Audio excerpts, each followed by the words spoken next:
And we're back with another episode of the Lakers Fast Break podcast. Don't worry, everyone. Joey is on his way. He's just rebooting the old computer. Not as old as mine, but it's still up there. It's Gerald Glassford. Thanks so much again for joining me. It is Gerald Glassford of the Lakers Fast Break, Pop Culture Cosmos, where we cover the latest news and trends in pop culture each and every week, twice a week, wherever you get your podcasts. For Friday's show, I will have a review and thoughts of Mr. McMahon. I have watched all 6 episodes and I have thoughts. But if you're a member of the Lakers Fast Break, you can read it right now. I have already popped it for our members right there, the Lakers Fast Break. And if you want to become a member today, go ahead. It's just $2.99 a month, and you can join us. And you will see ahead of time my article and my review of Mr. McMahon right there for you, if for just $2.99 a month right there for you. But also as well, of course, Inside Sports Fantasy Football, Chris Sardieri and I earlier today on this channel, and also as well for audio listeners out there, we just covered for you week 3. What was the good and what was the not so good? Week 4 coming up. And also, is it time to hit the panic button just yet? We go ahead and cover all that on this week's show. It was a good show, a lot of good questions and a lot of good commentary and feedback from our crowd out there earlier tonight on Inside Sports Fantasy Football. Joe Soros here. He is Mr. Simblades, simblades.com. If you want your lawn transformed into something much more magical than it is today and you live in the Southern California area, please go ahead and hit up Simblades. Show them that logo. Show them that logo, Joe. Right there. Simblades. Oh, no, you don't want to do it? Okay, well, you own the company. Simblades, simblades.com. Also as well, LakersBall.com. He is Ox1947 there. Our good friends at Lakerholics.com. Hopefully, I will be able to get the Lakerholics to come together, including Laker Tom, to Darren's delight, if that would be the case. Hopefully get them all together, but you can find them on a normal basis at Lakerholics.com. John Costa's Clutch Talk and Lakers Corner channels. Please like and subscribe there. Of course, at Report_Court for our good friend Stone Hansen.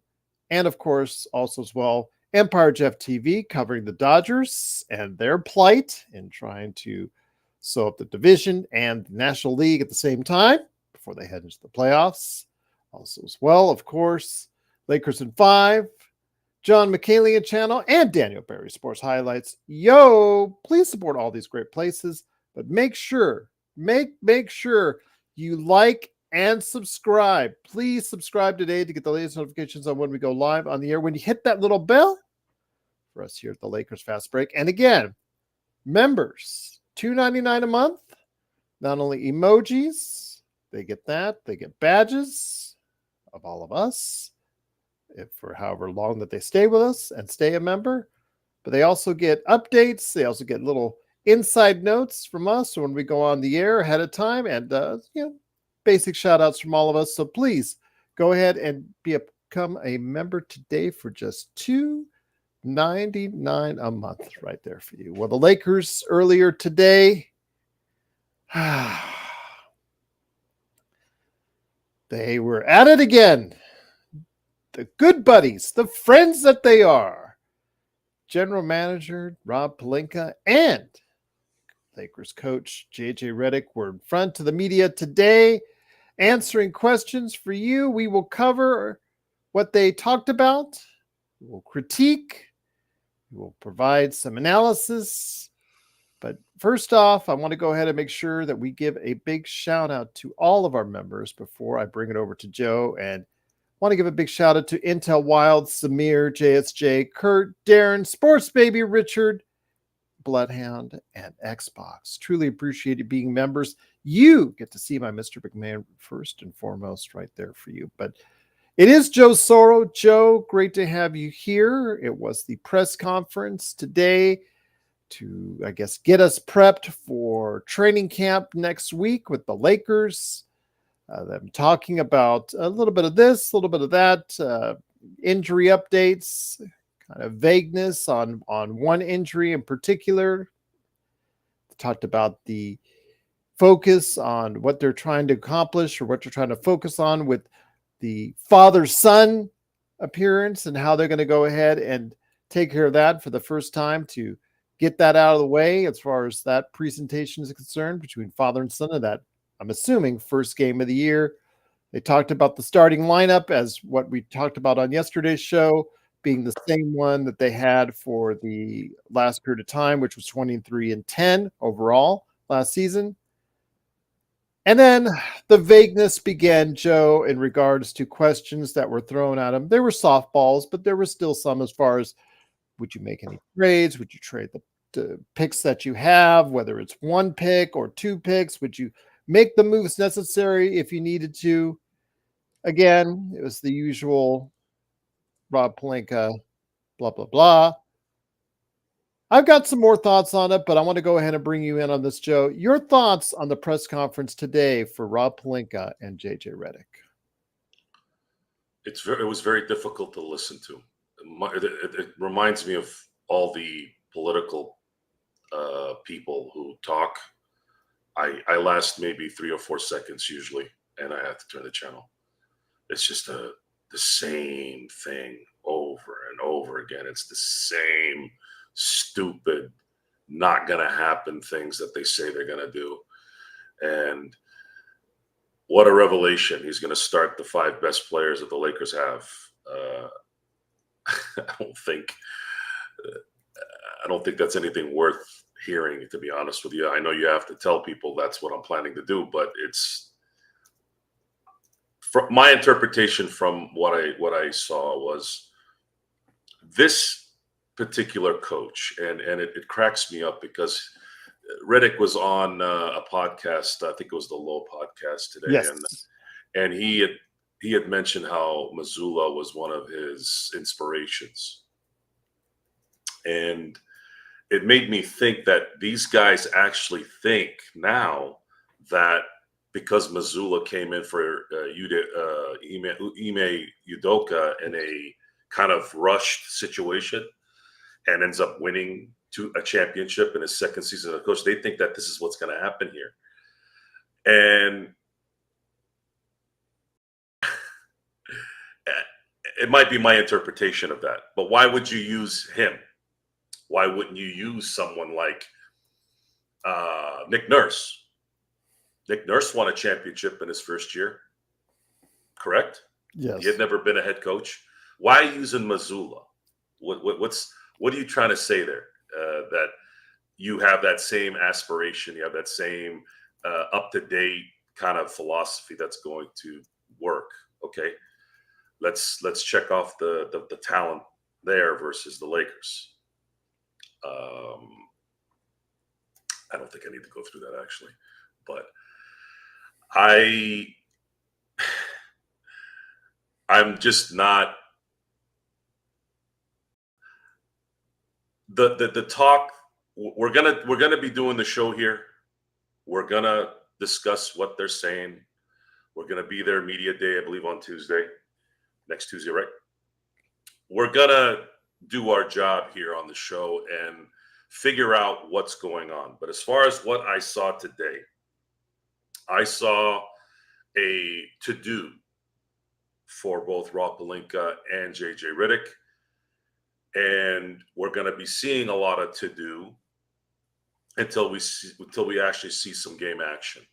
The game action, even in a preseason game, is what's going to give us a little bit of a hint on what this team is going to do. It's not going to be all of it because you can't play your top guys too many minutes, obviously. But we are going to get an idea of what kind of identity. We've talked about that a few times, right? Yes. What would you say the Lakers' identity has been the last 3 years? Most likely what we've been able to ascertain, keeping the pace higher than most teams. You already answered it. You don't know. I don't know. No one knows. The answer is they don't have an identity. Well, they have certain traits that have worked for them. No. See, you just answered your question again, or you answered the question again. There is no identity. So let's talk about identity basketball. You ready? How would you identify the Lakers during their three-peat? What was their identity? Destruction. Destroy you. Right? What was the Kobe, Pau Gasol era championship? What was their identity? Flawless basketball, amazing coaching, right? I mean, you're talking about the Black Mamba. You're talking about lethal. I mean, Kobe was on the other one too, so it's pretty much the same. Except he didn't have Shaq. He had Pau, he had Lamar, who were ridiculously skilled. But the identity of that team was they're going to come after you. The three-peat team, they're going to destroy you. Let's get away from the Lakers stuff. How about the Miami Heat during the LeBron era in his prime? What were they known as? What was their thing? I'm again with the three plus stars that they had. It was basically just what they didn't really have an identity. They were just basically their identity was talent, and LeBron in his prime, which was basically give me shooters and let LeBron win you championships, which is what happened. Yeah, I'm not going to get into the detail because I think this question was a little hard for you, and I get it. It's okay. Well, you didn't let me elaborate because you went into this diatribe. You're supposed to. It's got to be quicker. You didn't allow me to do so. So no. There's too much explanation. It should be quicker than that. Okay. So I let you go on your diatribes all the time because I asked the question. Well, I ask you questions and allow you to do that. You don't give me the same opportunity, but okay. No. All right. I see how it is. No identity. What is this identity? What is the identity Joe's of this team? Not drunk, cool, bro. Just not drunk. Oh, Schoolboy's still posting? Yes, he is still posting. I know you can't see him, but we don't know yet. They have not established an identity for this upcoming season, so it's okay. There are ones in the past. We'll get down to the nitty gritty. Mm-hmm. Who is this LA Lakers? You can answer however you want there, Gerald, so that you feel like you go ahead. No, I asked you a question. Go ahead, do your thing. No, go ahead. You're by all means, absolutely. No, I asked you the question. Give me your answer. Well, right now this season, it's going to be more about the family affair between LeBron and Bronny. I wasn't even thinking about that. I was actually thinking about basketball. Well, they discussed it today. They answered the question on today. They spent enough time on that, and they cared more about that than actually talking about how they're going to put the pieces in place to win a championship, which I think bothered a lot of people. They're more worried about how they're going to structure Bronny's playing time with LeBron. I didn't want to mention it. I did read that on Lakers Ball, by the way. Oh, I mentioned it. I know, and it's probably best that you do. It's the Lakers show, and we got to talk about what they say. But that is further proof that our disdain in June about that whole process becomes more and more validated, right? Mm-hmm. Why are we thinking about some nobody? Second round draft choice. Sure. Why are they thinking about that? Again, it didn't take us very long to figure that out, Joe, in regards to how you put him in the first game, second quarter, put him in for 3 minutes, boom, send him to South Bay Lakers and let him develop there. Why is this relevant, right? Why is this relevant when you're supposed to go for a championship? This has become a charity case. This has become a Make-A-Wish Foundation without the tragedy. And right? Alan said, well, hold on. Alan said that they were asked a lot about Bronny. Yeah, I heard it. Okay. Yeah. Guess what? They're going to be asked a lot of questions about Bronny because they made this. You talked about the identity for this team. The identity may ultimately end up being a family affair. There you go. You answer the question quick and concise. Good job, Gerald. I'm very proud of you. All right. And I'm not doing that to be condescending either, because you brought up exactly what I wanted you to bring up, because I wasn't going to bring it up. Look I at almost what they're fear I got thinking the about. family. See, now you started this because now I got the family affair theme from back in the day, the Good. television. I got that like in my head now. Like, great, thanks. Good. You answered the question and you validated the intense reaction from June. We are now on September 25th, 2024. July, August, September. 3 months later, almost 4 months coming in now. And what was the discussion today? About some bum who doesn't belong in the NBA and how he's going to get playing time with his daddy. That's embarrassing, guys. How can you have the gall to look at anyone who criticizes this team and this management and these players and actually feel like you know what you're saying? Look what they talked about day one. It's embarrassing. It's an embarrassment. I'm embarrassed to be a Laker fan because of this stuff. The results. It's concerning. It is. It is. The results will ultimately be the validation. And the thing is, here's the thing.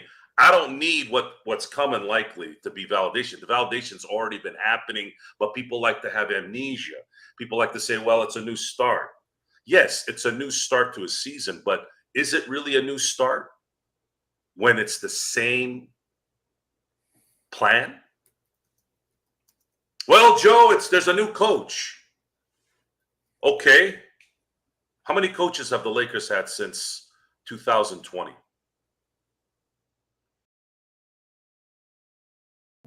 Three, yes. I mean, if you count the yeah, they count the that's what I was doing yeah. too. You're talking about 3 coaches after winning a championship.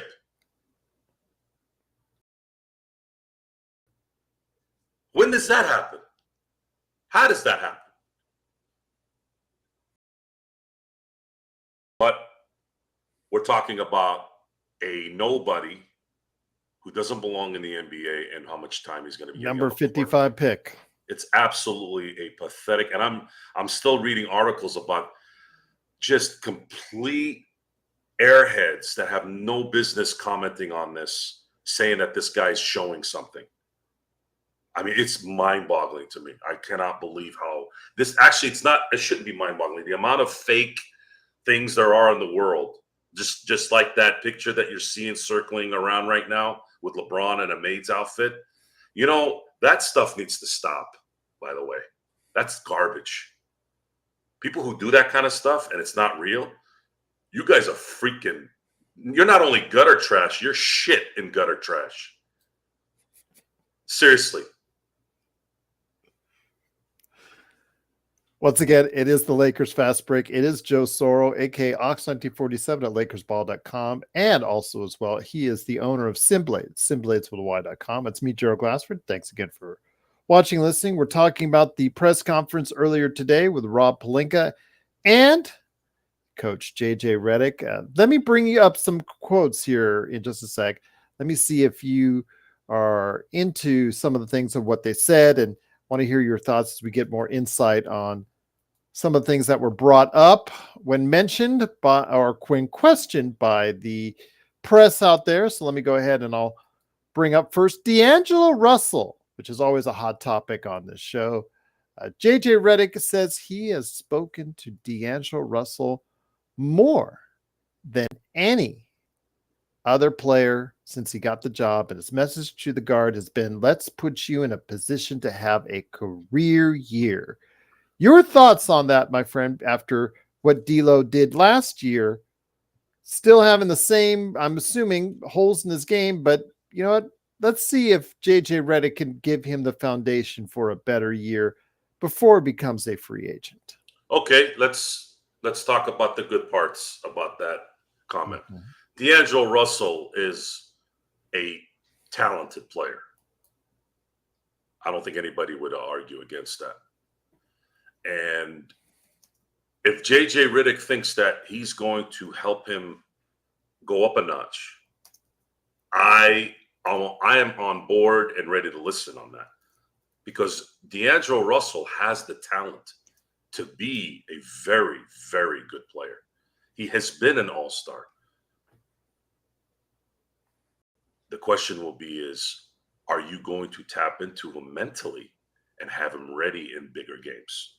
Because that's really what's killing D'Angelo Russell's career, is his inability to show up when it matters. If he's not consistent, if he's having, let's say, out of 4 games a week, he's having 2 out of 4, sometimes 3 out of 4, but he always has a dud here and there.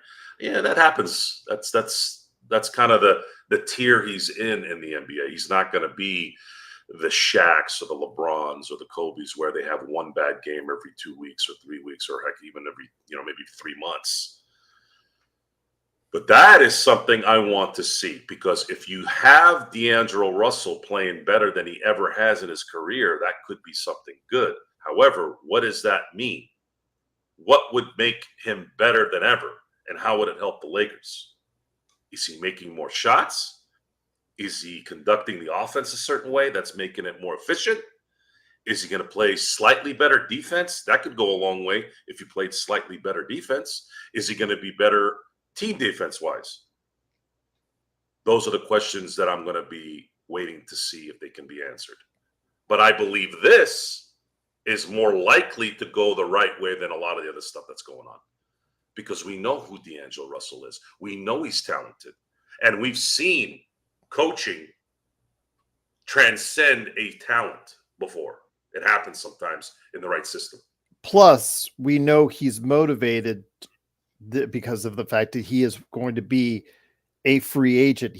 There's no other choice. He has to be a free agent at the end of the season. So he is motivated to do whatever he can to try and get what probably will be, Joe, the last big money contract he'll ever be offered in the NBA again, because he's now going to be on the other side of 30 once the season ends, and his opportunities will probably diminish over the course of time after that. So he has to play well now in order to get a big money deal next summer, Joe. Yes, I don't think, though, it would be from anyone else. It would have to be something where D'Angelo finally has a playoff run that is next level. Yes, I agree. And he's a lot like a Draymond Green before Draymond started really going down. Maybe 2018, 2019 Draymond Green, where, yeah, he's valuable to that team, but if you take him and put him, let's say, in Charlotte, he's not as important. He's not going to be as effective. D'Angelo's kind of the same way. He's going to get paid that money if he has an amazing run, because he works better in what the Lakers do here. And that will be predicated also on the fact that if LeBron comes back and he's healthy and all that, the likelihood of him going off in the playoffs and getting a big contract at the end of the year, I would say he'd have to be on likely a title team to do that. One of the other things that was said by Rob Pelinka, I'm pretty sure you got wind of this one. It was mentioned earlier in the chat, but I wanted to save it for now. Rob Pelinka, when asked about pursuing trades, which, again, the Lakers have the ability, and I'll show you actually a tweet, a very good tweet. Even Laker Tom liked it, that I tweeted out there, for a retweet from Bobby Marks, which I'll show you, of ESPN, which I'll show you guys in a second here. But Rob Pelinka, when asked about pursuing trades to turn the team into a contender, says, "We believe in this group, Joe," but added that it will take 30 games or so to properly evaluate what the team has this season. I knew that would get you laughing. The steak oil salesman pulls it out of his ass again. Yeah, 30. Sure. Okay. So the rest of the league is just going to wait while the Lakers figure it out for 30 games. Sure. This guy, man, he is such a such a freaking, I don't even know what it's not a derogatory. I don't want it to be a derogatory word, because then it sounds like it's personal. I hate when I do that. This guy just He has no business doing this job. Absolutely no business. There's plenty of sly talking chumps out there that make millions of dollars. He's one of them. And I'm still in bewilderment on what the hell Kobe saw in this guy. I really, really want to know what the hell he saw in this guy. Did he see this guy as a guy that kissed his ass for 20 years? Sometimes that happens too. There's just people out there that'll kiss your ass and tell you yes on everything. And they become those guys that you trust that'll be loyal to you, right? Mm-hmm. That's probably what it was. A yes man. Yes. And believe me, folks, Charles Barkley doesn't have a relationship with Michael Jordan because he called out Michael Jordan for having a bunch of yes men around him. So these guys that are powerful, they do need their yes men. And to me, a yes man is I guess it benefited these guys in their life. I'm not saying it doesn't, but I've never had a yes man in my life. It would irritate me. The yes man would irritate me at some point. I'm like, why are you always agreeing with me? I've done that before. Why are you always agreeing with me? I don't want you to agree with me. You need to tell me what's up. I need to know the truth. I don't like Rob Pelinka. I've been around a long time, folks. I don't like this guy. I'm sure he's a good family man. I'm sure he's nice. I'm sure he helps his neighbor take the trash out if, they ask. I'm sure he's good, all that. But I'm talking strictly when it comes to this kind of stuff. I don't like this guy. I don't like him, and I don't like Genie Bus because we've gotten to know who they are when the pressure's on. And that's really what always brings out the real person, right? Yep. So let me break it down to you, Joe, and everyone out there. If you're watching on YouTube, Bobby Marks laid it out there. The first that they can group together or keep separate are the 29 and 31 first round draft picks. They can lump them together or offer them separate in trades. They can trade the 2030 first round draft pick if they do not combine it with the 29 or the 31. And they have 5 years of swaps available in 26, 28, 29, 30, and 31. Rob Pelinka said the team is open to trading their 2 available first round picks if any deal they would be involved in can help secure sustained, the key word there, Lakers excellence, Joe. I want to know what their definition of sustained Lakers excellence truly is.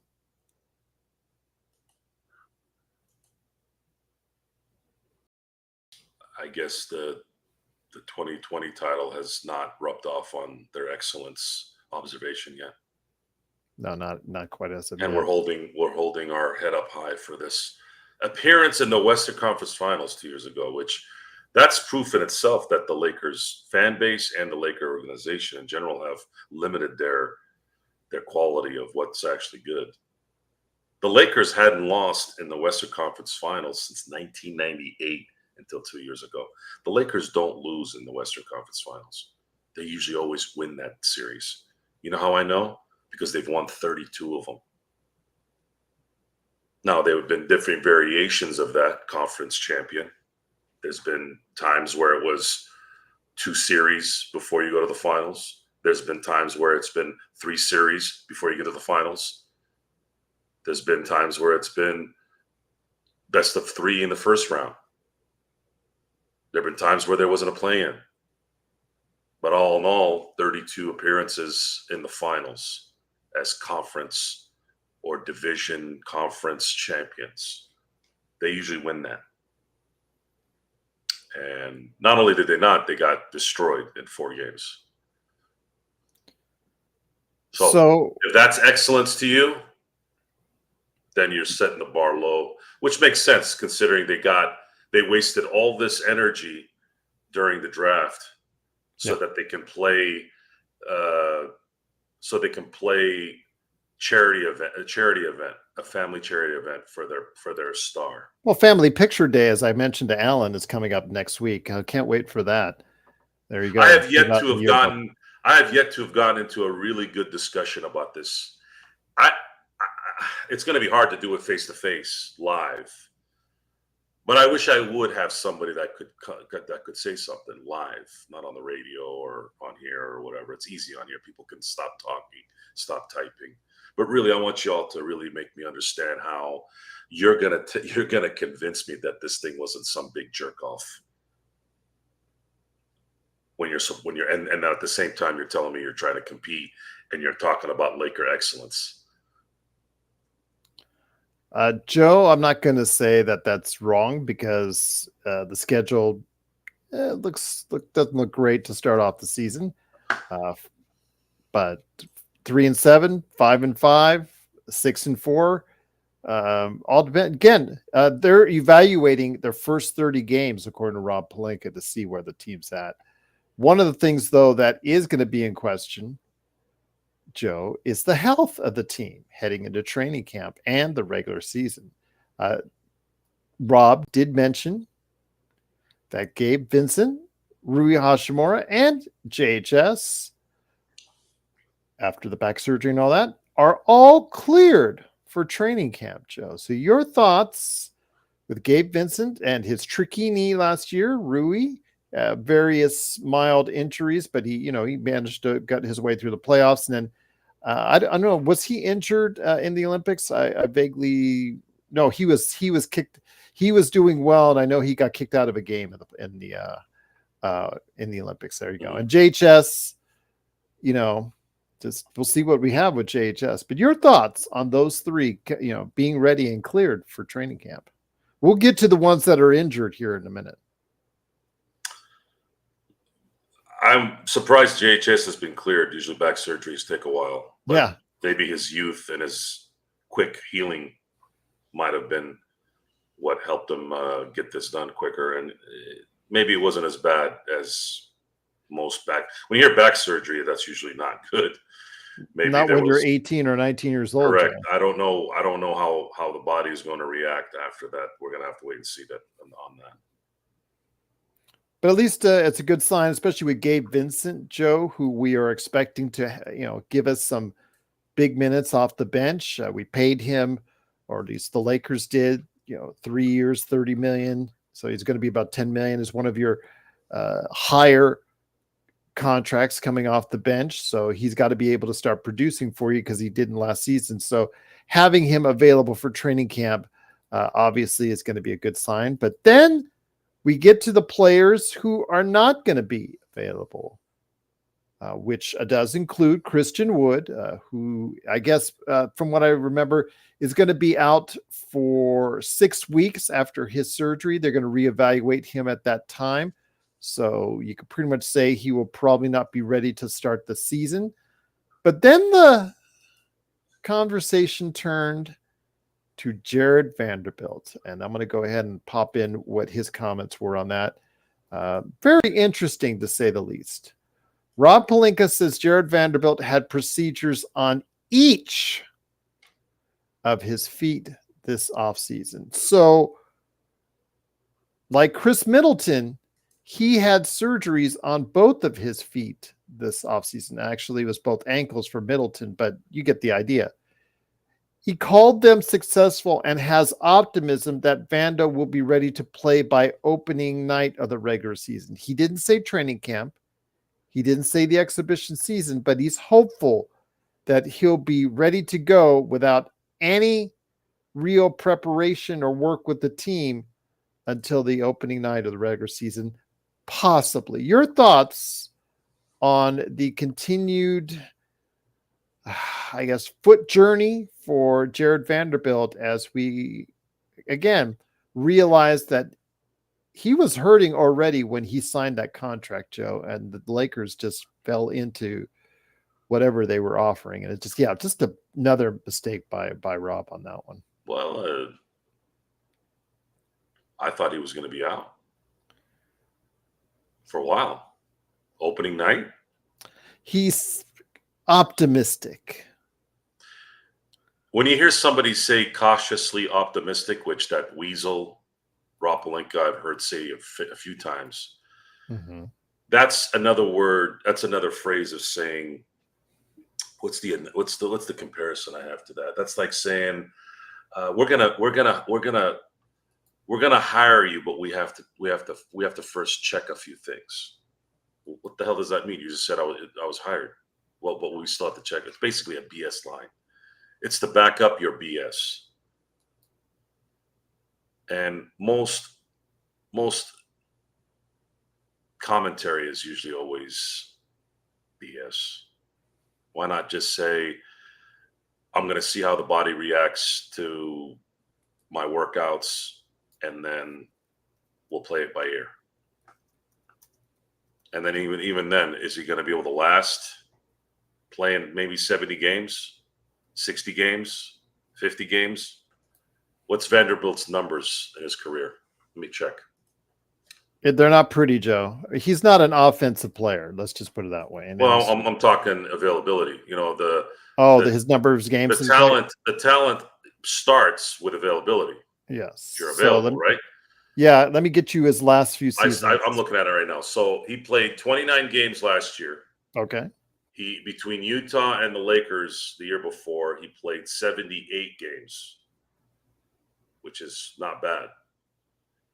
74 in 2022, 64 in 2021. Before then, 18 games and then 28 games. Actually, I think it's 20. Yeah, you're right. You're right here. Yeah. Sorry. So he's had 3 seasons where he's played over 70 games. That's encouraging. No, I'm sorry. 3 seasons where he played above 64 games, I should say. And to continue your, I guess, thoughts on the James family love fest, Rob spent some time talking about, or was it JJ, talking about a one-on-one matchup, or actually a pickup game at the facility where LeBron toasted his son and then went for a slam and talked some smack afterwards. Isn't that sweet, Joe? Where they're already talking about the inner workings of what's going on, just focusing on that and taking up valuable time instead of talking about what exactly they want to do to project this team out to a better standing, to a better start, talking about 30 games of evaluation, spending time on how they're going to go ahead and share the floor between LeBron and Bronny James. What plan do you have? Get the thing over with and send him to South Bay to go ahead and develop there. He is not going to be a part of the rotation. And if he is, you're asking for a lot of trouble, Joe.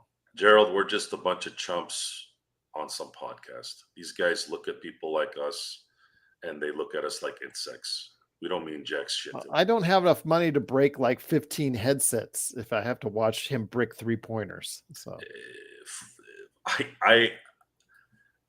I don't even think this guy could get a shot off unless he literally does something like this. How is he going to get a shot off against NBA talent? He'll get lots of shots off, Joe, because they'll leave him wide open. I think it's better basketball to actually put someone on him to get and take the ball away from him. You're better off that way. But we've talked about this ad nauseum, and we are left. I hope you're right, Bloodhound. We are left at this point being a charity case. We are in a fake existence right now all around us. Mm-hmm. You have people who filter their faces everywhere they go. You don't even know what the hell they look like, especially online, right? You have people who lie, steal. You don't know. I mean, people have always done that. It's just probably more abundant now because of circumstances around the world, right? Yeah. You're dealing with just weak-minded, rich, poor, middle class. Doesn't matter who it is. And that's the part that cracks me up, is everyone thinks there's this. Everyone will create this reason in their head about why certain people are saying things. They're haters, or they don't like you because of what you look like or where you're from and things like that, right? Even I think I even read something today. I don't know if it was true. I'm sorry I couldn't make it to the fantasy football today. Yeah. I couldn't get away from the Dodger game. No worries, man. And We got you covered. I'm glad I didn't, because that was one of the more epic games, by the way. And I'm sitting there and I'm reading this thing. I don't know if it's true. If it's definitely something LeBron has said in the past. You know, his stupid passive aggressive crap. But I don't know 100% if it's true. I still have to do some research on it when I get off the show. But something about how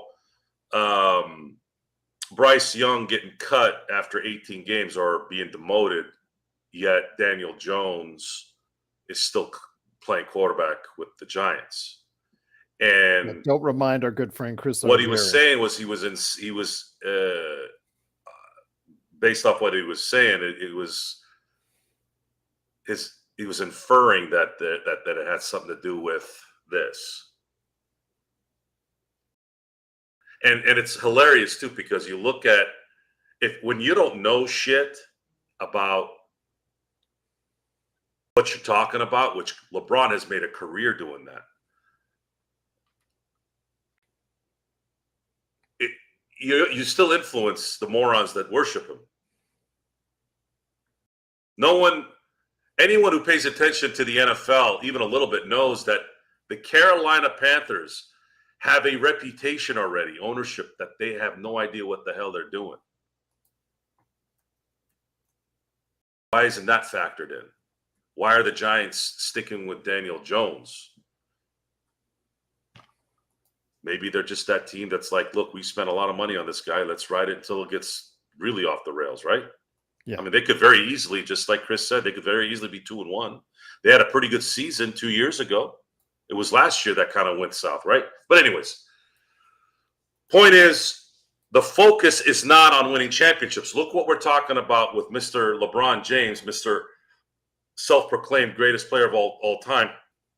Look what's going on. Look at what's resonated around him since last week. Fake made outfits, him on video talking about things. This is the circles he's ran around, and he's supposed to be the pope of everything, right? And I've had to say this to everybody. I'm like, you guys all think. Stop thinking. Just focus on basketball. But unfortunately, it doesn't look like LeBron focuses on winning enough. He focuses on basketball, but he focuses on basketball under his terms. I know when JJ spoke, they did talk more about, when talking about Bronny, they did talk about how they're trying to work out the actual initial time that they're on the floor together. And they did talk about developing in the G League for Bronny. But if injuries happen, if LeBron gets antsy, wants his son to be up with a big team a little bit more often, because remember, he's on a fully guaranteed contract. He is not on a two-way. So he has the ability to be there for all 82 games, and he'll be out there on the bench for quite a few of them.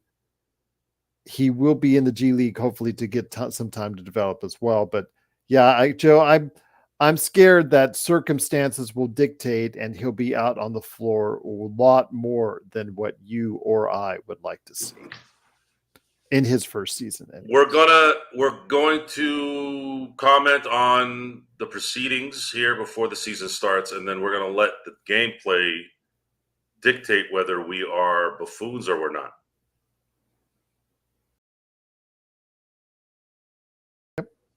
Joe, tell that to Rob. He was LeBron now because the team. Joe, there's been some discussion on that a few times before you got here. No one's going to trade for LeBron. People will trade for AD. People will trade for AD. But Golden State wanted to, and he turned that offer down. So, but AD, if it goes sour, Joe, again, like we talked about on the yesterday's show, if it all goes awry, Lakers don't have a draft pick for next year's draft. That's the only way they would be able to get one was through AD. Even then, I don't think they're going to get a pick that's unprotected. There's going to be some protection on it, but I'm not even going to address that. There's not going to be a trade. Okay.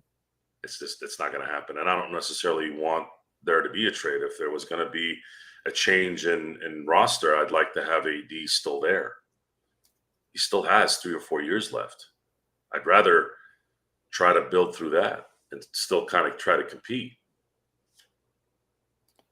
So let's hope so, Bloodhound, that they do the right thing, and after game 1 and the appearance together and all that history made, blah blah blah blah blah, that he does get sent down to the G League to develop the entire year. But again, will circumstances dictates and bodies that are needed, and or if LeBron just wants to go ahead and play with his son, dictate more playing time on an NBA playing floor for Bronny. We'll wait and see. But Joe, again, we got the same old verbiage from Rob Pelinka.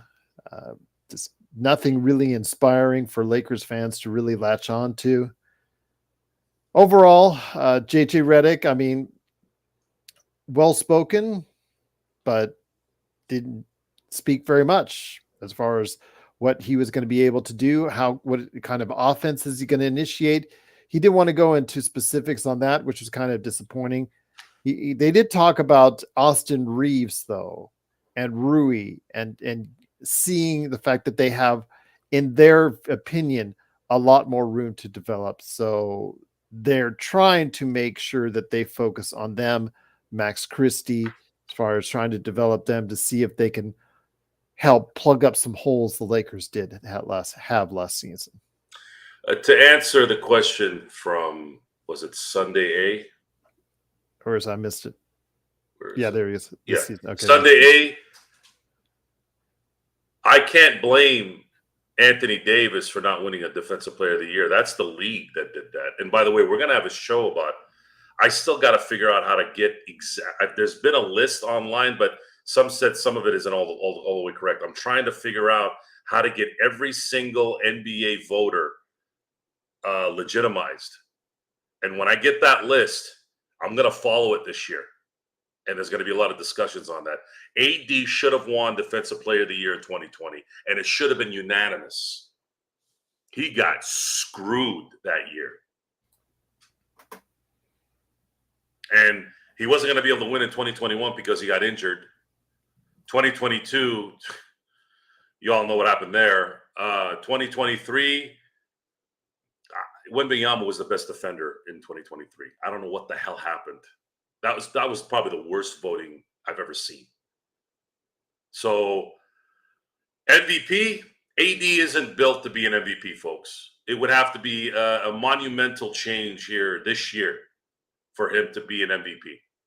He would have to be the alpha. He would have to be the alpha, which it doesn't exist. Guys like LeBron James, Kobe Bryant, Michael Jordan are never, ever not alphas. The only reason why Kobe wasn't a first option is because he was an anomaly at the time. He was a perimeter player coming out from high school to the NBA. And he was already on a team that was competing for championships. Different start. If Kobe had started on a lower end team, which most stars do, right? Because a high draft pick, high pick, whatever, his career would have been completely different. He'd probably be, before LeBron probably passed him, the leading scorer of all time. So AD is not that guy, though. He's not an alpha. He is a beta 1.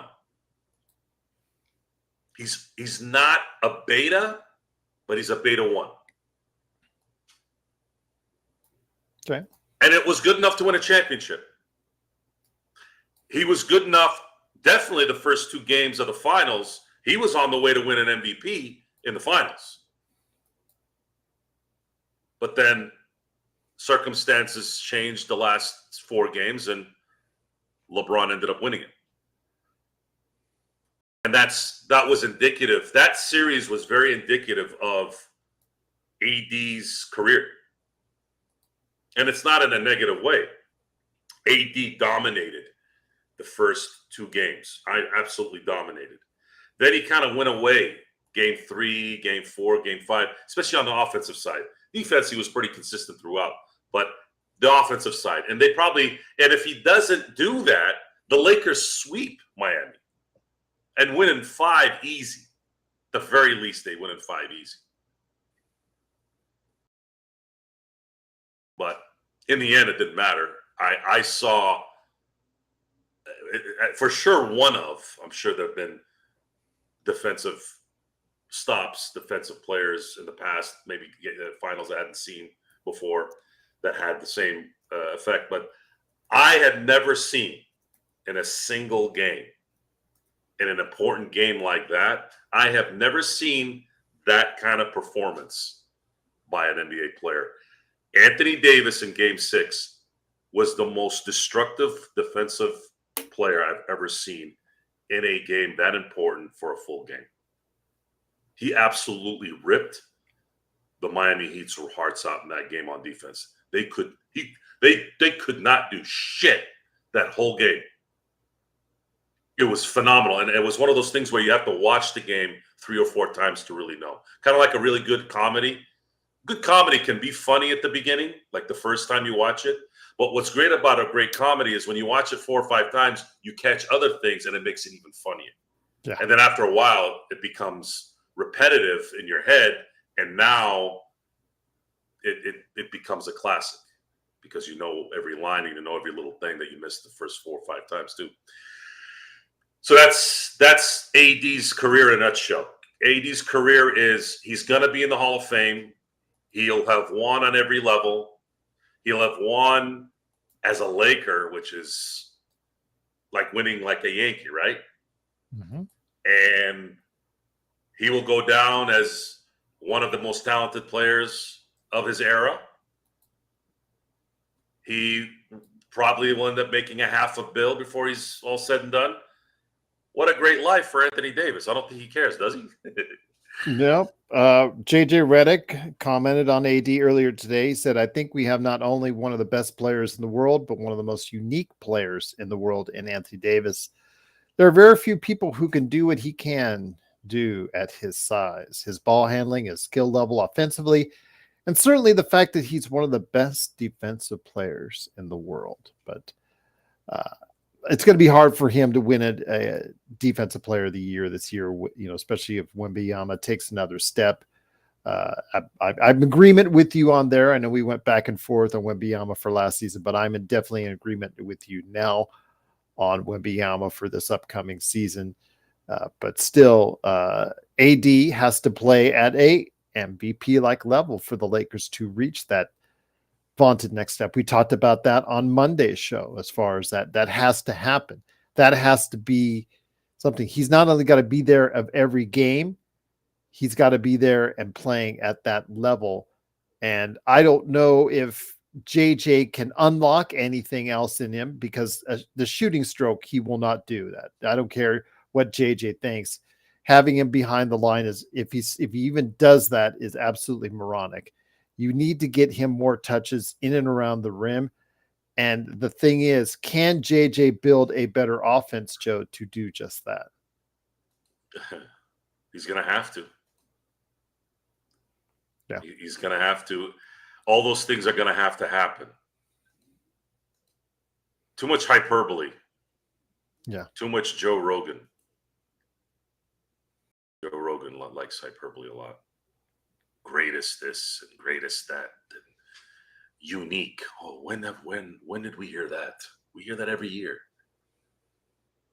What did Cologelo's pops say in A Bronx Tale? The saddest thing in life is wasted talent. Now, AD didn't waste his talent, but he definitely wasted his MVP talent.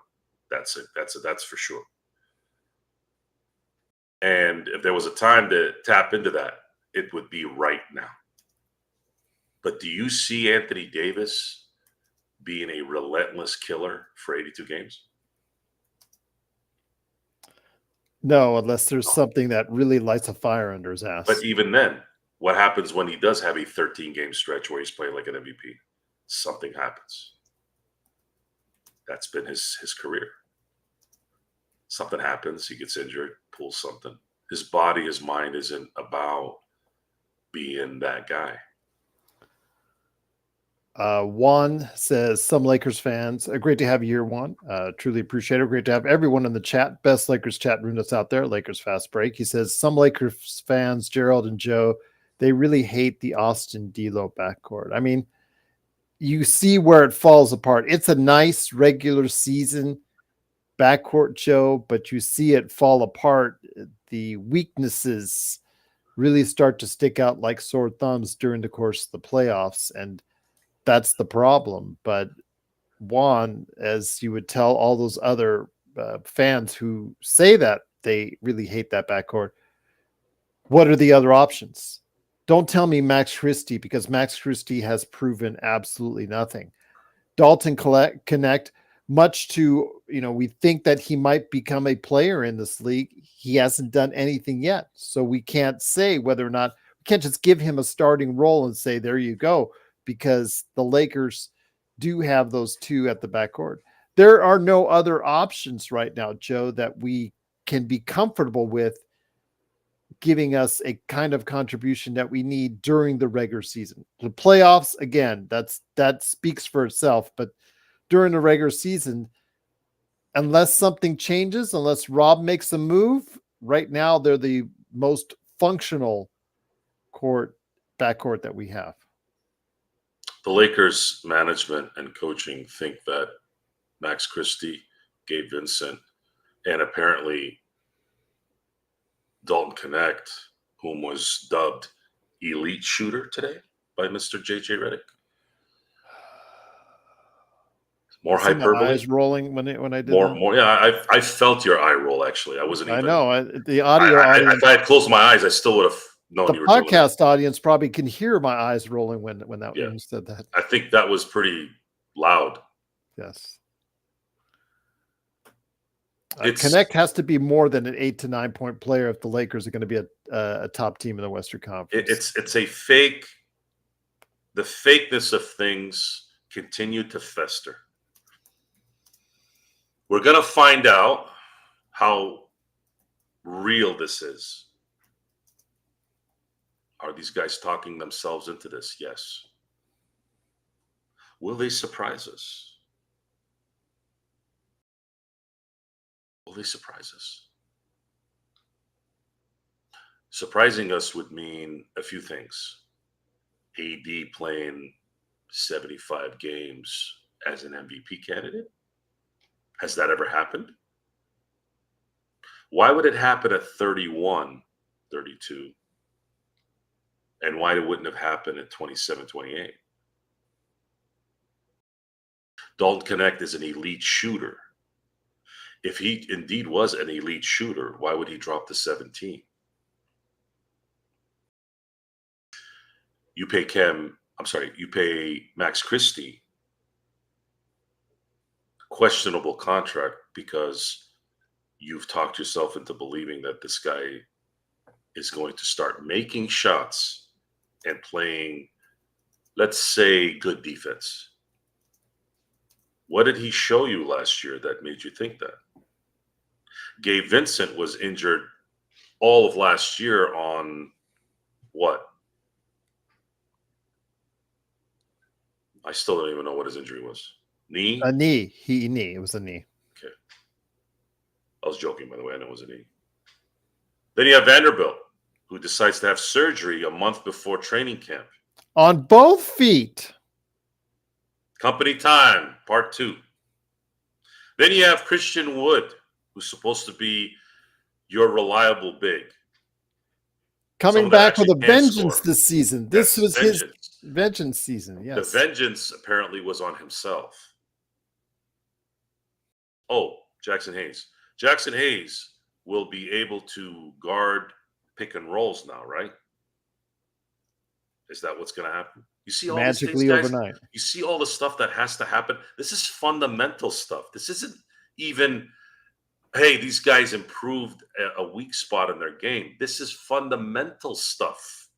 we're asking these guys to do. Can you shoot, Max Christie, when you're open? You have some talent around you. Can you hit an open shot?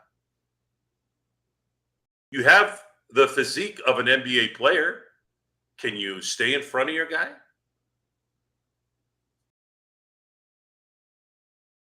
Anthony Davis, you're apparently a unicorn to a lot of people. Are you going to start pulling the horn out at some point for longer than 3 weeks at a time? Because that's what you're going to need to compete for a championship. Folks, this is about championships. If we started this season trying to make the playoffs, we're probably not even angry. Well, Gerald, if a couple things go right, they're going to make the playoffs. Don't worry. Sure. I'd be on the positive train there. Of course, if it means going to the playoffs. These guys have to go through 4 series to win a championship. How? No. Let's talk about how the one area you have control over acquiring talent, you decide to use that to set up a charity decathlon or whatever it is that people do on their free time to make themselves feel good. Yay, I ran the marathon in 14 hours and 2 seconds. I'm so happy with myself. They Gaylord Fockard society the last, 30, 40 years. We're happy about just participating. We're happy about self-esteem. We're happy about Daddy knows best. Daddy Doolittle. The first time ever. Good for them. We're the chumps in this, right? We want our team to win. We want our team to focus. I feel like a chump when I'm we want our watching. So if somebody comes back to you, right? This is why I want to do it face to face. Somebody comes back to us and says, "You're haters. You're negative." I'm a hater. I'm negative because I want my team to compete for a championship. Because I've been a Laker fan for 33 years and I've seen nothing but excellence. You are calling me a hater when I saw the greatest executive in sports history in my time get treated like dog shit till he died? While you run a freaking circus? I'm the hater? I'm the hater. No. You're not going to win that argument. It's an opinion. No one's going to lose or win. But I'm going to be in your face because I got the information. I know what it is. Most of you don't. A lot of Laker fans that are delusional don't know. They might be too young. Somebody who's born in 2005 telling someone that LeBron's the best player of all time. Motherfucker, you don't even know what Michael Jordan is. Michael Jordan was never playing when you were alive. And even then, 10, 12, I'll give you 12 years old. 12 years later, you still didn't know. So now what? What the hell are you going to tell someone who knows? And you know why I know? I watched it live. Watching games live versus highlights is 180-degree difference, folks. You have to be in it when it matters. Not watching film or seeing some dumb shit talking about, oh, Michael Jordan lost to Larry Bird in 1985 in 4. Were you there? Oh, he lost to Larry Bird in 86. Really? Were you there? Did you know who the Celtics were? Do you know it's a team sport? Did you know the roster construction, who the coach was? You do know that all matters, right? Things have to come together. They have to be built. When Jordan had everything, look at the results.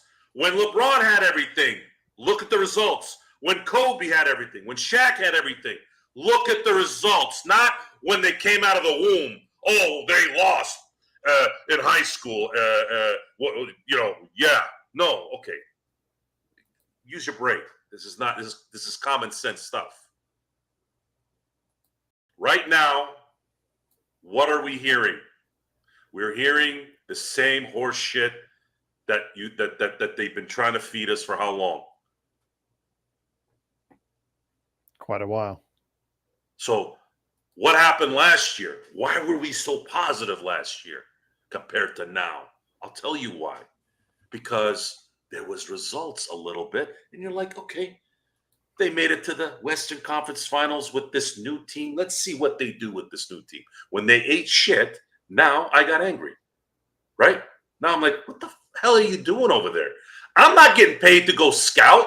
I don't know what's going on in El Segundo. I'm a fan. I can only do so much, especially with how they've cut off media. Anybody that says anything negative to them, they ship them out like Ramona Shelburne, right?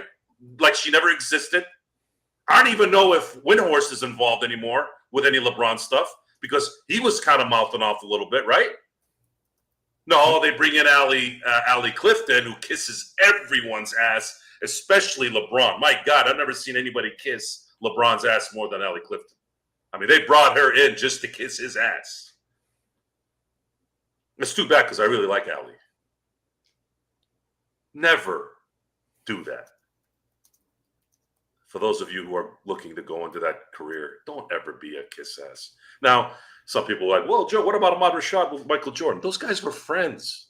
Those guys hung out. There's a difference. Allie Clifton doesn't hang out with LeBron James. So we're caught between being right and having a shitty year, or we look like complete assholes and they win. Which one are we going to choose? The selfish person, of course, they'll tell you to your face, no, I want to be wrong. No, a lot of people want to be right. I don't want to be right here. I really don't. I've never wanted to be right. Winning is the only thing that I care about when it comes to sports. It's all I care about. And if you're getting paid $60 million a year, Jeff, God love him. Jeff and I are becoming better friends. Big Mookie Betts fan. But Mookie has been dog shit against the Padres the last few years. And he's been dog shit when it matters. And he didn't like hearing that today. I said, you need to tell your boy what's up. Now he threw a jab at everyone. It wasn't just me. He said, all these guys that are sitting on their couches. Now I had to respond with, and I'm going to mention this to Jeff, and I'm sure he probably watch the show at some point here. I said, Jeff, the guys on the couches aren't making $365 million, bro. Just saying. Sports is not it's not playing patty cake at school. This game tonight should have been over in the fifth inning. You get paid $365, and your boy Ohtani in the bullpen was on fire. All we needed was our 365 guy to just hit a single to clear it. Like, it would have been done. Stress would have been less. You're going to get criticized when you're making that kind of money and coming up lame like that. You can't be swinging like Chris Taylor, folks, when you're Mookie Betts. Accountability matters. Now, I'm not going to go throw trash in his yard like some of you assholes out there, bothering Dan Campbell at his house. What the fuck do these people do with their lives to go bother somebody at their home? But I'll criticize them on air. I'll criticize them in and around things. But it's about the sport. It's about this. And if it ruffles a little bit of the personal side, sure, I've said things like Rob Pelinka, Rick Genie, I'm not the type of people I hang out with anyways, no matter who they are. That's kind of personal. But that's like any, there's 100 people out there that I've said that about. They're nothing special to me. It's just a different personality.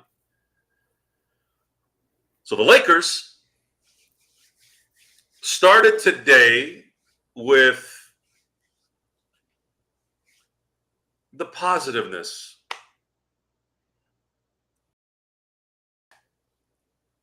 Elite shooter for a rookie. Really? I'm going to help D'Angelo become better. Good. I'm glad. AD is a unicorn. No shit. When is he going to play like one for an entire year? How about that? Can we get that for an entire year to play like a unicorn? He's played like an all-star. He's played like a Hall of Famer. But will he play like a unicorn? Because that's what this team needs right now. If it was LeBron 4 years ago, we didn't need that. You had 4 bona fide perimeter defenders that actually could play defense at that time too. He didn't need to be the unicorn there. He just needed to be Anthony Davis. But right now, they don't have any of that. They have an older version of AD, though. Can he Karl Malone a late MVP in his career? Karl Malone played 13 seasons before he won his first MVP. Guess what season this is for Mr. Anthony Davis? Gerald? What's that? Come on, man. Really? Sorry, I'm going back and forth with Marcan because he's convinced that LeBron is in trouble over the Diddy stuff.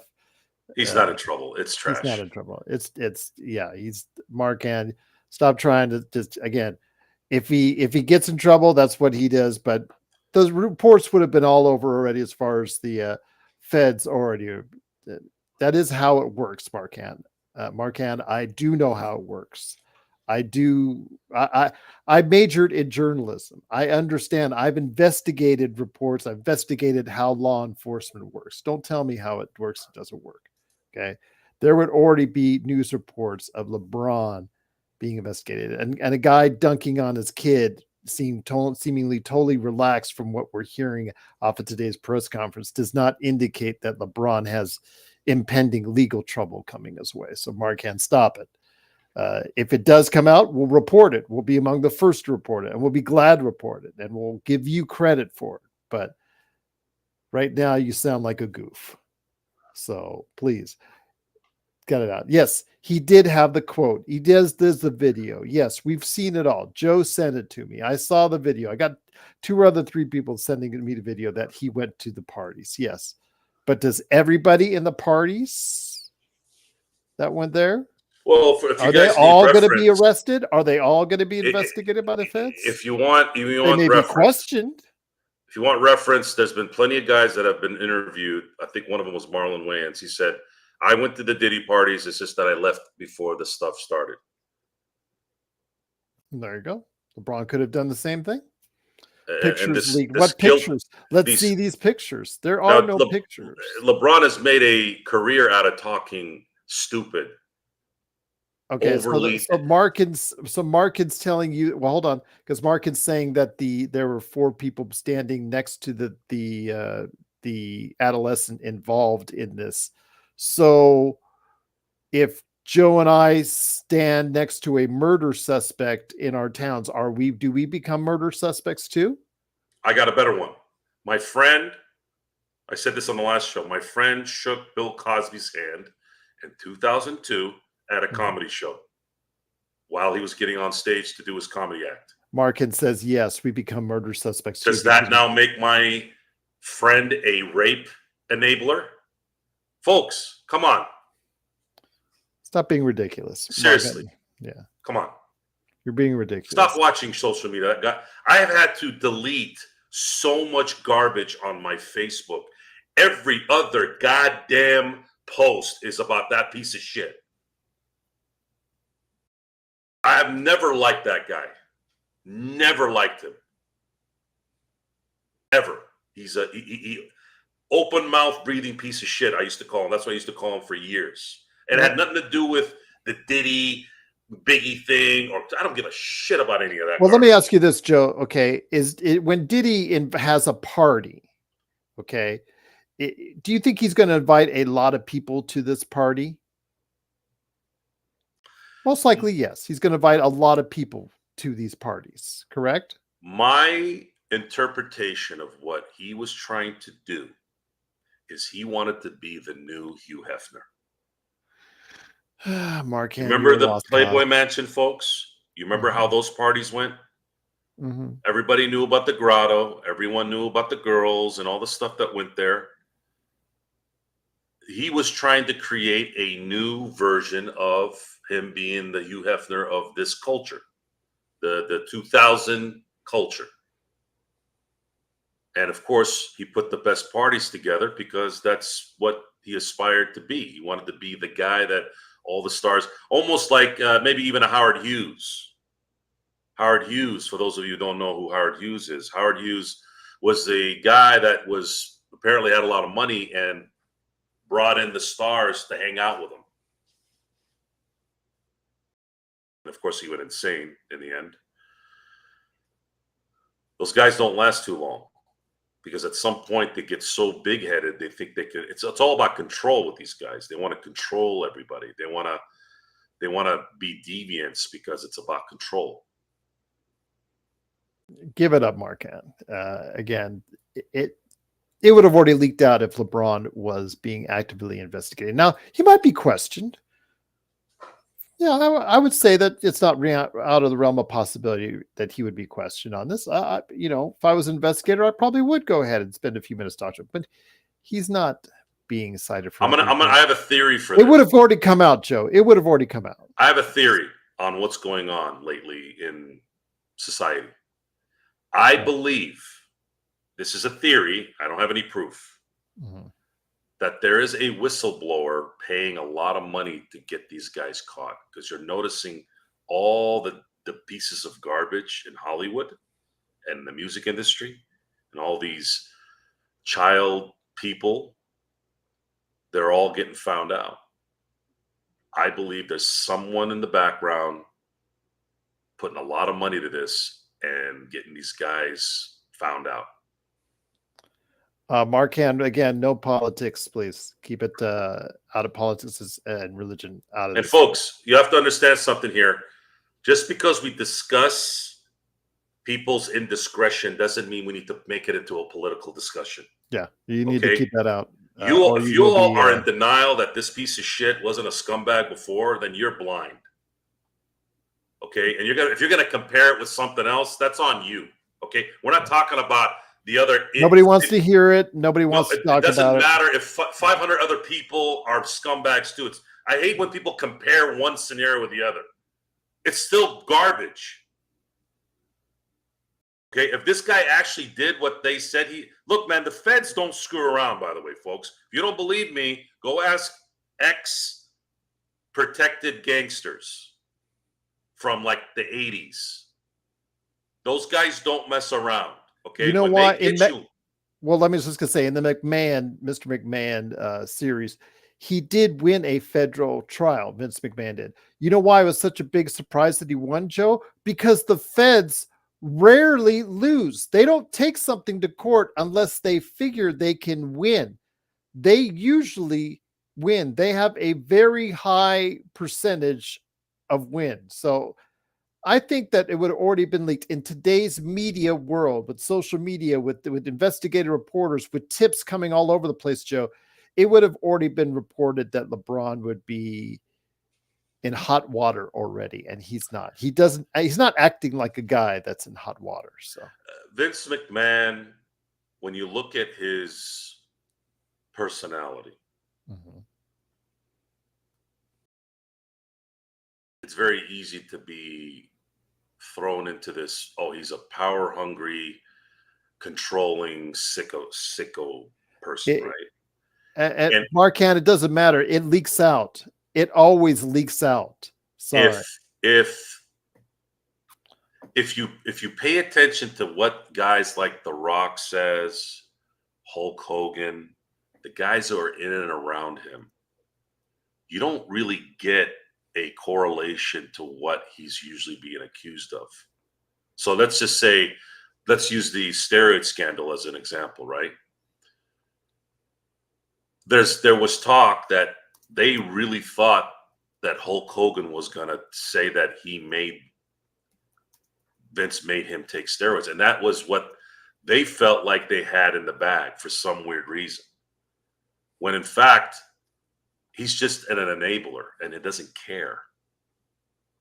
Vince, and I've heard this said enough times to not really question it anymore.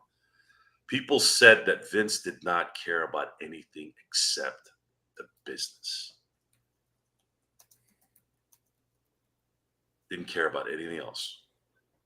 And if your first love is the business, and you have people that have traveled with you and been with you in that time, and if anybody was going to want to bury Vince McMahon, wouldn't you think Hulk Hogan during that time would have? But he didn't.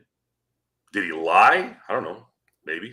Oh man, yeah. Again, don't get me started on that one. But let's think about that for a second. You think steroids started in 1985? No. Hulk Hogan was using it in the late 70s. Hell, Ric Flair said he used it in the late 70s. So that stuff was rampant at that time. All I know is my interpretation of Mr. McMahon is that he found a niche in the late 80s and he noticed that, hey, these guys are using this stuff and they look like freaking superheroes. I'm just going to sit back and let them keep doing it. Was it wrong? Yeah, sure. For the health of your people. But for business, would there be a WWF, WWE without it? No. But getting back to the LeBron thing, he made one statement in one video that's a very broad and statement. You can't, I mean, he could be questioned, but with the kind of things, unless there's actual physical proof, Joe, there's nothing. I don't think LeBron does not seem like an individual that's worried. So we'll just leave it at that. But yeah, unless we hear otherwise. Now, if the rumors from credible news sources starts to come about, or there's reports that start to come out, because again, like in the McMahon case right now that he is going through, the feds, that leaked out as far as what the feds are thinking about doing and possible their investigation. That all came as far as leaked reports. There were several sources, I believe the New York Post, New York Times, Washington Post, obviously the wrestling, newsletters and dirt sheets, as they're called. They all reported on the fact that those news reports were getting out about, possible federal indictments or investigations could be underway in the Vince McMahon latest scenario. The same thing with the Diddy thing. Before the feds laid the groundwork for their their charges, don't you think they've already done their due diligence in some form or fashion, and in regards to anybody that was indirectly involved in this situation, Joe? So I'm sure we probably would be hearing something already in regards to LeBron James's supposed involvement in these parties. He did probably attend these parties. That's why he commented on it. But again, he doesn't seem like a guy that's very worried right now, Joe. It's more evidence, folks, that we should never look up to anybody who we don't know. Yeah. I knew this after the 2004 situation with Kobe.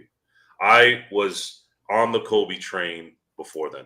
I said, this guy, because you heard it from Rick Fox, you heard it from B. Shaw, you heard it from his ex-players. Like, dude, we're trying to build camaraderie, but Kobe wouldn't go to the club with us. He'd just go upstairs and do whatever. Marquand, they won't have a choice. Well, hold on. If TMZ or the New York Post or the New York Times or Washington Post, they get a hold of this, Marquand, the NBA just doesn't, they can't close this out.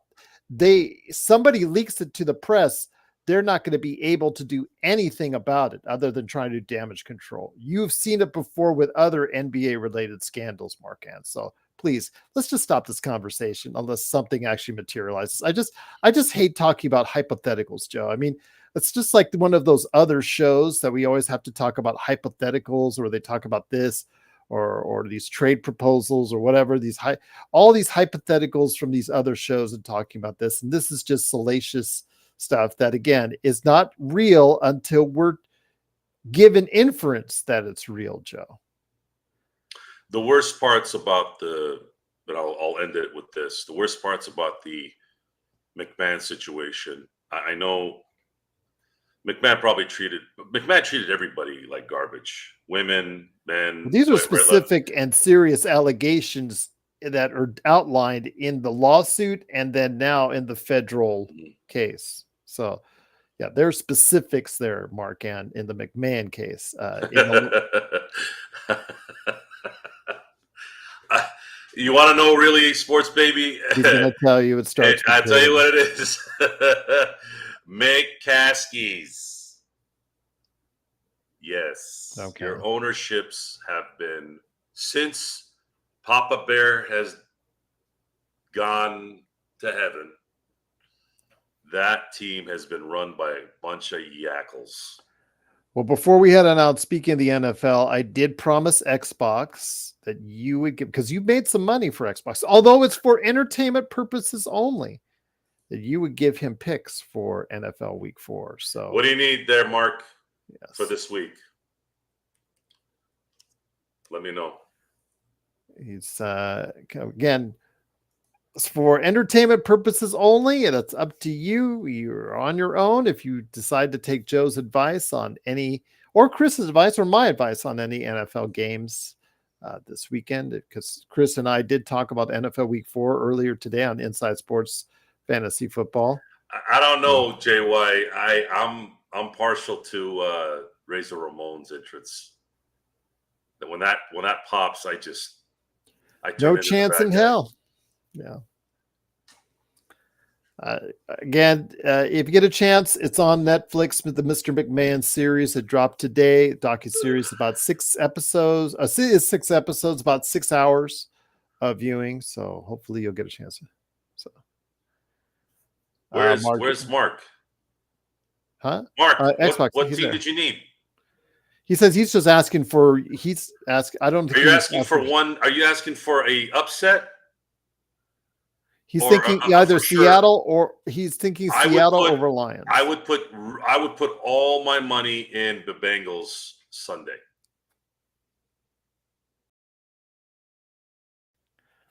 Again, sports entertainment purposes, don't hold this responsible. I firmly believe the Bengals are going to come out like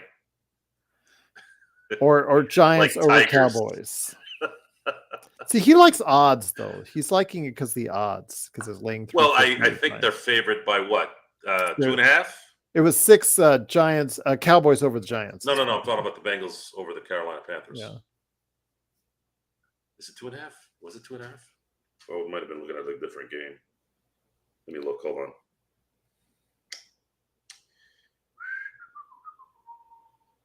So, 4. I'm sorry. 4. The Bengals are favored by 4. I would pick the Bengals to cover 4. Again, you're on your own if you take any advice from us on that. It's for entertainment purposes only. So we'll leave it at that. But Xbox, you got your picks from Joe. Again, if you have any questions for us, LakersFastBreak@yahoo.com, or leave it in the comments below. We do get to it as soon as we can. You can become a member today for just $2.99 a month. You get emojis, badges, special shout outs from all of us here at the Lakers Fast Break at the beginning of the show. Try to go ahead and address that, or at least sometime during the show. And I give you little special treats like my written review of the Mr. McMahon series. How did I like it? What score did I give it? Did I not like it? Did I hate it? Did I like it? I tell you ahead of the entire world, and it's already there for all members right there. I just already posted it earlier before we started here tonight, and before I share it on the Cosmos or on this show, I shared it to all members for just $2.99 a month. And again, please like and subscribe. We're almost at 1,800 subscribers, so looking forward to see if we can get that, and then some this season. Looking forward to getting to the 2, 3, 4,000 range, 5,000, 10,000 subscriber range. Looking forward to it. But Joe, any last final thoughts as we circle back to the press conference, the blah, blah, blah from Rob and JJ once again before we hang with us, folks. There's going to be a lot of bullshit between now and the beginning of the year. But I will tell you this, and I'm not going to go off during the preseason, no matter how bad it gets, if it does. I am going to pay attention to the regular season games, and we're going to be able to discuss the details thoroughly. And we're going to go off the first 30 games, like Mr. Pelinka said, even though they don't have any moments to wait. But apparently Rob Pelinka thinks having another slow start is healthy for a team like this, to go balls out again after the All-Star break only to come up lame and the play-in again. Just utter idiocy at its highest form. I loathe the executive. I loathe the ownership right now in LA. And it's been built up. It's not one or two things. It's everything. They disgust me as in those positions. Yes, just want to let you know again, it's up for members right now. My thoughts on the Mr. McMahon series. I'm not going to be able to post it to another day or two or so. I'm always in a good mood, folks. Just even when I'm angry. Yes. I don't have moods. Moods are for menstrual women. Okay. You know, because the hormones. Yeah, I know. I don't have that problem. And on that note, it is, of course, the Lakers fast break. If you want to go ahead and have any questions, please It's send your science, comments Gerald. below. It's Yes. true. Yes, I get that. I get that. Okay. But please go ahead. You can't get uncomfortable talking about things. I'm not uncomfortable at all. Just like all the things we bring up at the end of the show. Just like this filler at the end of the show. I want you to understand that things, anything and everything in there's life, no limits, are the way they are, and it's the truth. Stop getting uncomfortable. I'm just like, okay. I'm glad we entertained you once again. I'm sorry if I claim LeBron is guilty before his day in court, says Marca. Sounds like the usual response online. The maid outfit and all that stuff. The maid outfit is fake. Mm-hmm. But Mark can't tell that, so yeah, he can't tell the difference. That's all right. Okay, if he doesn't like LeBron, why did you just say you don't like LeBron? You already want him to retire in your comments that I read earlier. That's fine. A lot of people want him to retire. A lot of people think the organization might be better off if he retires right now. I get it. I understand it. I'm not saying I agree with you or disagree with you on that, but yeah. Brett Favre has always been a weasel. Hey, wouldn't you know he would drop that one on Congress when he was there testifying? Absolutely. Brett Favre has always been a little weasel. I'm trying to get the sympathy vote from Congress. That was apparently Parkinson's made him try to do what he did. Right? Yeah. I listened to the recording. By the way, this isn't me. It was not good.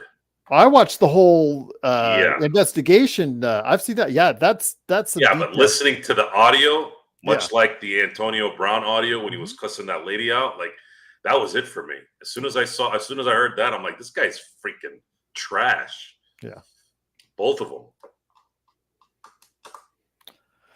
But it is what it is. But once again, please join us for more Great Lakers shows as we get closer to training camp next week. Rob and JJ are ready.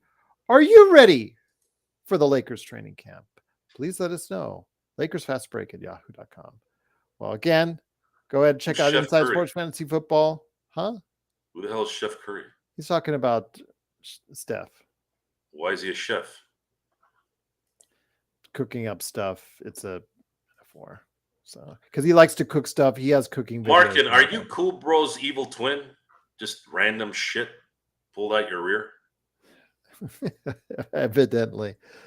But it is, of course, the Lakers fast break. We will be back hopefully tomorrow. We'll see.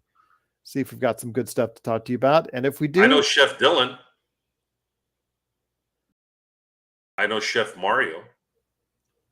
Well, Joe doesn't like to remove anybody unless he really gets offensive. No racial epithets.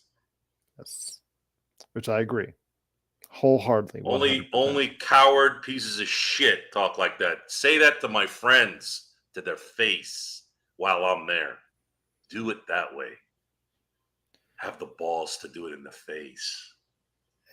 And on that note, anyone could do it online. Okay.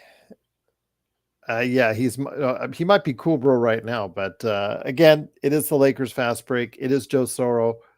It's so funny because Cool Bro said in fantasy football show, Joe, he is 0-3. Gee, when your entire team is the Rams?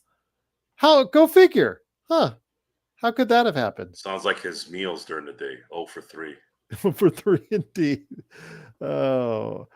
Do I win anything if LeBron retires in the first 10 games? You know what's going to happen, Markin?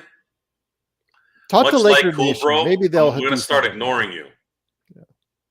We're giving you a shot here, man. Bring some real stuff together. Laker Nation might give you a LeBron jersey, but we won't. Might give you a middle finger. Joe might, but other than that, I might. So, but he's not retiring in 10 years. He's got 51 million reasons why he's not going to retire after game 10. You wouldn't walk away from $51 million. He's not going to either. I don't listen to Drake's songs, so I don't know what the hell this Chef Curry garbage is. And on that note, it's the Lakers fast break. Thanks so much again. Been, by the way? What? Did he go into hiding? Who did he? Drake. Oh, Drake.